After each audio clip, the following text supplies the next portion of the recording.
dear students, today we are going to see second part of question tag.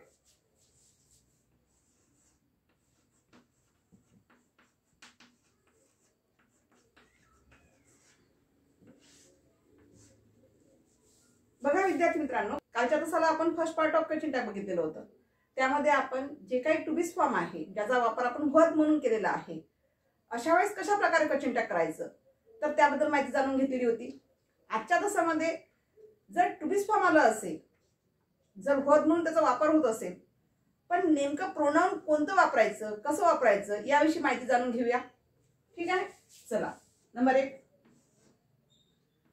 Red ants are dangerous. बघा, सगळ्यात पहिले काय करायचं, first of all you see this. सगळ्यात पहिले काय करायचंय, तुम्हाला वाक्य बघायचं आहे. वाक्य कसं आलेलं आहे. आपण कालच्या तासाला सांगितलं होतं की जर वाक्य अफर्मेटिव्ह आलेलं असेल तर क्वेश्चन टॅग हा नेहमी कसा होत असतो, निगेटिव्ह मध्ये होत असतो. सगळ्यात पहिले काय करायचं, दिलेलं वाक्य जशा तसं लिहून घ्यायचं. बघा, रेड ॲण्ड्स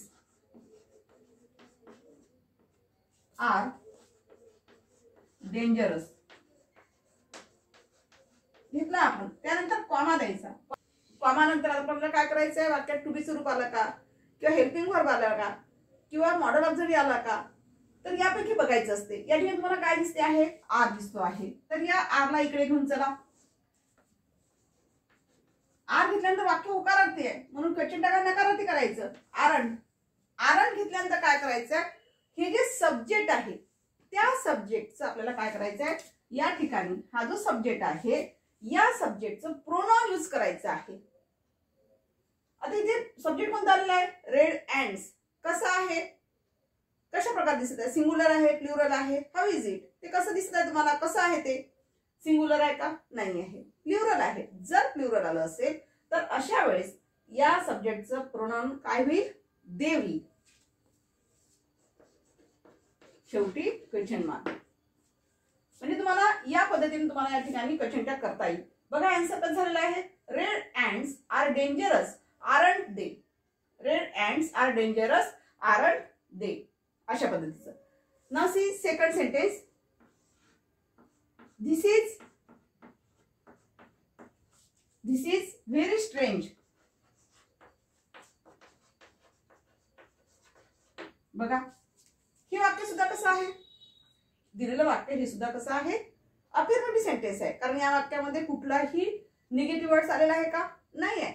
आपला रूल्सच आहे क्वेश्चन टॅगचा. जर वाक्य अफर्मेटिव्ह आलं असेल तर अशा वेळेस क्वेश्चन टॅग हा निगेटिव्ह बनवायचा असतो. मग या ठिकाणी पूर्ण वाक्य जसं तसं घ्या. दिस इज व्हेरी स्ट्रेंज.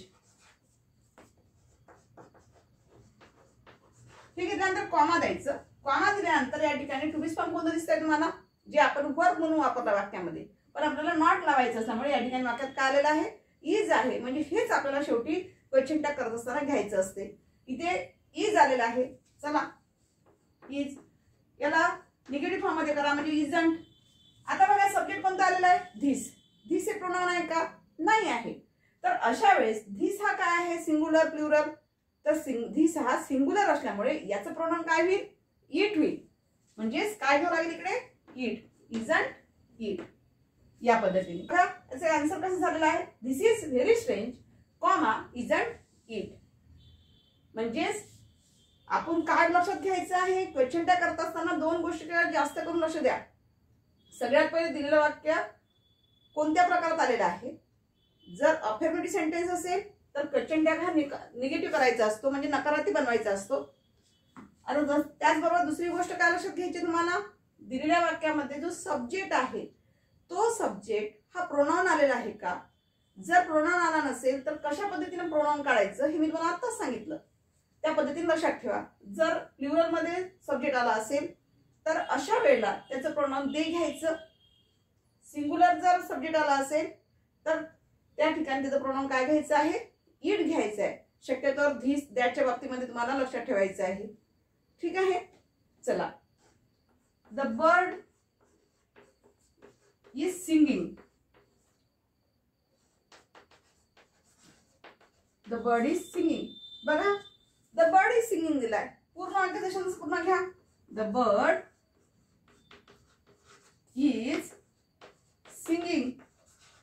पूर्ण वाक्याचा शब्द झाल्यानंतर आफ्टर देन यूज कॉमा. तुम्हाला काय वापरायचं आहे? कॉमा वापरायचं आहे. The bird is singing comma. वाक्यामध्ये काय आलेलं आहे? इज आलेलं आहे. वाक्य अफर्मेटिव्ह आहे. जर अफर्मेटिव्ह असेल तर त्या ठिकाणी काय वापरायचं तुम्हाला? इजंट. त्यानंतर बघा सब्जेक्ट काय आलेला आहे? फक्त द आहे का? नाही. द बर्ड हा सब्जेक्ट आलेला आहे. द बर्ड पक्षी. जर आपल्याला काही कुठला जेंडर माहित नसेल अशा वेळेस सरळ सरळ काय घ्यायचंय तुम्हाला? इटचा वापर करायचा आहे. म्हणजे याच्यासमोर काय घ्यावं लागेल तुम्हाला? इट. कारण द बर्ड हे सिंग्युलर झालेला आहे त्याच्यामुळे या ठिकाणी याचं प्रोनाउन काय काढलेलं आहे आपण?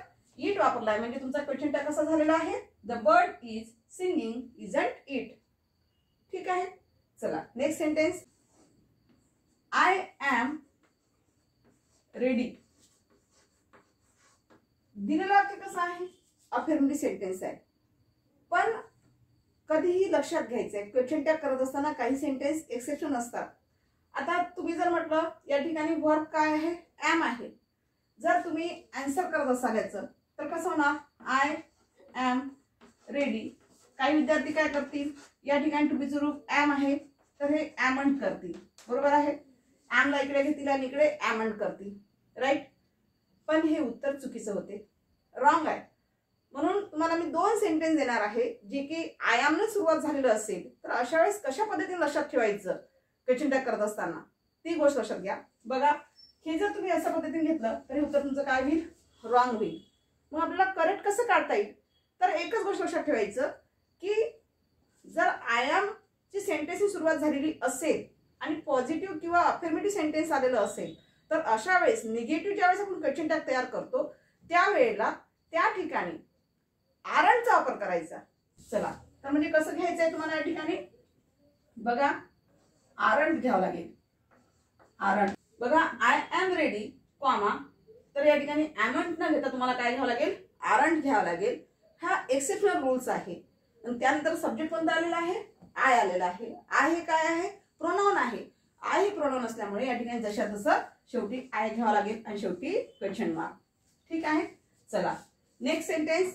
आता याच वाक्याला मी निगेटिव्ह फॉर्म मध्ये लिहिते. म्हणजे कसं होईल? I am not ready. I am not ready. या ठिकाणी फर्स्ट सेंटेन्स लिहिताना मी I am ready affirmative sentence लिहिलं. ज्यावेळेस अफर्मेटिव्ह सेंटेन्स असते त्यावेळेला क्वेश्चन टॅग हा निगेटिव्ह फॉर्म मध्ये करायचा असतो नेहमीसारखं. पण या ठिकाणी एमचा बद्दल हा काय होईल? आरंट होईल. पण इथे तसं होणार नाही. आता इथे दिलेलं वाक्य कसं आहे? निगेटिव्ह फॉर्म मध्ये दिलेलं आहे. मग कशाला नॉट लागून आलेला आहे? एमला. त्यामुळे याचे क्वेश्चन टॅग कसं होईल बघा. आय एम पूर्ण वाक्याचा शब्द लिहा. बघा आय एम नॉट रेडी. पूर्ण वाक्याचा शब्द लिहून घेतल्यानंतर कॉमा द्या. इथे I am not ready. Not कशाला लागून आलेला आहे? एमला. फक्त एम बाजूला काढायचं. इथे तुम्हाला पुन्हा निगेटिव्ह वर्ड्स वापरायची गरज नाहीये. लक्षात फक्त एम घ्या. त्यानंतर हा जो सब्जेक्ट आहे हा सब्जेक्ट शेवटी घ्यायचा आहे. म्हणजे याचं प्रोनाउन. आयचं प्रोनाउन काय होईल? ऑलरेडी आयच प्रोनाउन मध्ये आल्यामुळे आयचं प्रोनाउन काय होणार आहे? आयच होणार आहे. म्हणजे तुमचा क्वेश्चन टॅग काय झाला तयार? M I. बघा आन्सर कसं झालेलं आहे? I am not ready comma am I. ठीक आहे. आलं लक्षात? फक्त या 2 वाक्यामध्ये लक्षात घ्यायचंय. जर वाक्यामध्ये आय एम नी सुरुवात झाली असेल, पॉझिटिव्ह वाक्य असेल तर अशा वेळेस आरंट आयचा वापर करा क्वेश्चन टॅग करत असताना. आणि जर आय एमचं वाक्य निगेटिव्ह आलं असेल म्हणजे नकारार्थी आलं असेल तर अशा वेळेला त्या ठिकाणी काय करायचंय? क्वेश्चन टॅग करताना एम आय करायचंय. ठीक आहे. अशा प्रकारे आज आपण जे काही सब्जेक्ट बद्दल असेल प्रोनाउन किंवा ऍज अ वर्ब म्हणून टू बी फॉर्म वापरलं असेल तर यासारखे काही वाक्य बघितलेले question tag. In the next video we will see the remaining part of question tag. Thank you.